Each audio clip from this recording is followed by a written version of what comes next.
In 2014, I performed my doctoral research at the MEDAT Theatre in Auckland, New Zealand. I am exploring some of the battles and barricades, which are an integral part of the history, theory and practice of drama education. I am using embodied reflections to gather stories for the Imaginary Museum of Educational Drama and Applied Theatre. I am in the light. I hear murmurs, laughter and feel the presence of my audience. We breathe in the same space, but I have become the object of their focus. I am inviting them to hear my voice. My choice to perform my research has challenged me to the core of my being. My play is an hour long, and in the first of 5 episodes, I dramatically describe my research, my question, my method, and hint at what is to come in my journey. I'm nervous and excited, and I am lost in my own world of performance as I walk around the red rope which encircles the stage, acting as a crossing point between the world of reality and the world of make-believe. Peter Brooks says that all it takes for an act of theatre to occur is for one person to walk across an empty space and for another to observe. 1989, Reading University, last day of teacher training. Notice the happy smile, the warm glow. Oh, you can't tell which one is me. Well, I was blonde then, and slim, and wrinkle-free, and full of passion to be a drama educator. Okay, everyone, just have a little wriggle around. Shake those arms. Go on, shake those legs. Have a bit of a wriggle. Yeah, that's good. And relax. Hey, guys. School play rehearsals begin tomorrow evening. Bring your scripts. Be on time. Perry, Linda, congratulations. You've made it to drama school.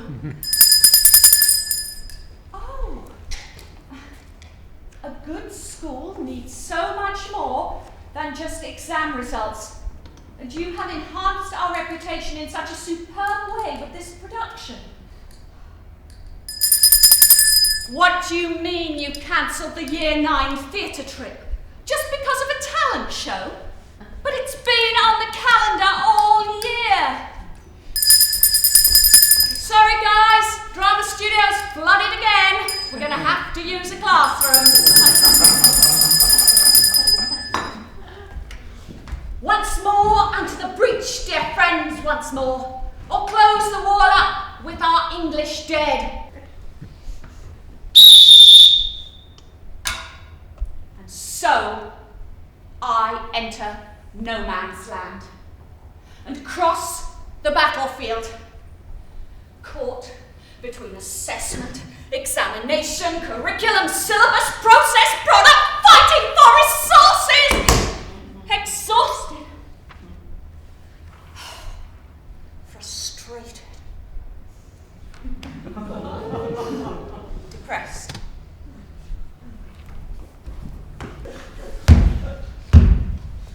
And so I knock at the Faculty of Education door. May I come in? What for? Well, I'd really like to study the battles and barricades of education, metaphors drawn from the sometimes vociferous discourses of drama education over a century of practice. Come. A qualitative, quantitative, subjective, objective, epistemology, ontology. What methodology? Interviews and questionnaires? No, that's not for me. All the world's a stage, and men and women merely players, as you like it, William Shakespeare. Attending the International Drama in Education Symposiums at Auckland University, I discover research-based theatre. and ethnographic performance. To discover that data can be generated, mediated and disseminated through drama was like a light illuminating a darkened stage. Performative inquiry, the third paradigm. Limerick, Ireland, 2012. The International Drama and Education Research Institute. Kathleen Galby. Melancholy. It is the loss of ideals and the hyper-judgment of the self. Drama teachers wither under the weight. That's me. That's me. Melancholy. Argyll calls it an Elizabethan emotion more aesthetic than depression. Aesthetic! Something pretty! Andy says people think of tripping lightly through fields of golden daffodils. But he says, think of the opposite. Think of an aesthetic, something that numbs, that deadens. But we need to understand the aesthetic and what makes us feel alive. And I am alive, sitting at the Royal Shakespeare Company in Stratford, watching As You Like It. And I hear Jaques speak to Rosalind of his melancholy. Oh, not the scholar's melancholy, but one of his own making, which wraps me in a most humorous sadness. Victor Turner says we come to know our lives through performance. Nicholson says we archive our lives performatively. And so I create a dyadic encounter, one in which my participants, key drama and education practitioners, and I will imagine the creation of a museum of educational drama and applied theatre using Stanislavski's If. And we will see what lies across the battlefield and over the barricades using maps and metaphor, movement and monologue, symbols and images to embody our stories of passion and melancholia in practice. John says it cannot be static because drama is alive and visceral, evanescent and embodied. And he says, well, what shall we fill it with? Books and artefacts and stuff? But I'd much rather it got back to its roots of being playful. And I say that very carefully, because I believe we can do some very serious stuff. How can we claim that drama can transform someone forever? And so I become actor, director, designer, dramaturg, researcher. And as I transcribe my videos, re-speaking every line aloud, and I juxtapose the stories with my own, and like Saldana, I look for the golden moments that resonate. And I stop thinking like a social scientist and think like an artist. John says we should trust our intuition, trust our emotion. 2014.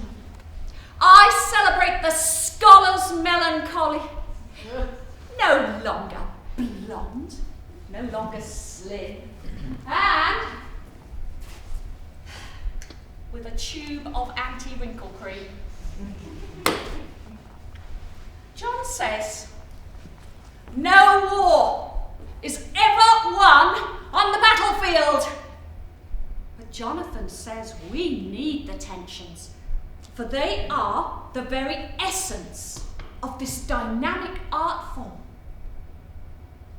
John says, make a hole in the barricade, crawl through,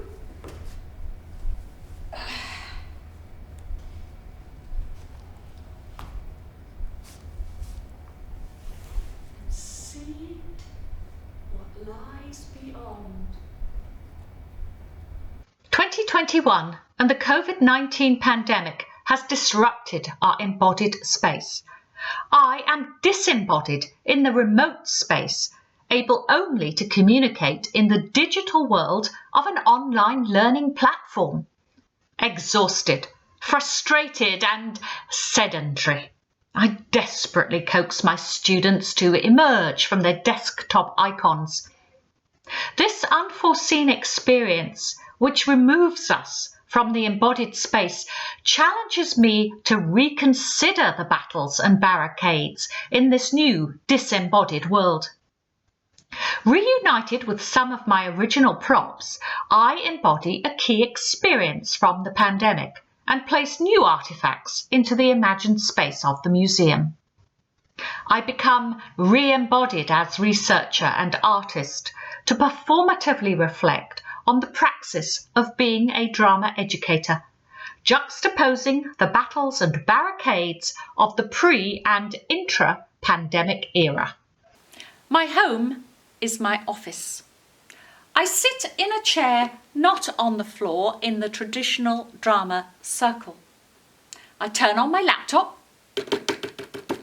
hoping the internet will hold in this rural area. I connected remotely via Teams. Kia ora everyone! Turn your videos on, let me see your bright, cheerful faces. They can only see my head and my shoulders. Smiling face, I hope. The children won't turn on their videos. But it's a rule. They must. They don't.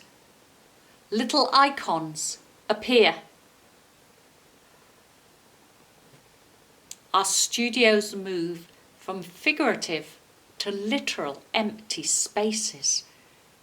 We inhabit a remote, a distant and disembodied technological world. I am trapped. Teaching drama online is like Sisyphus trying to roll his rock uphill. Oh.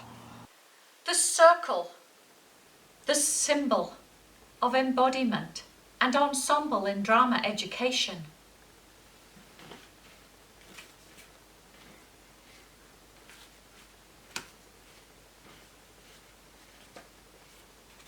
But now we are disembodied in the disembodied space.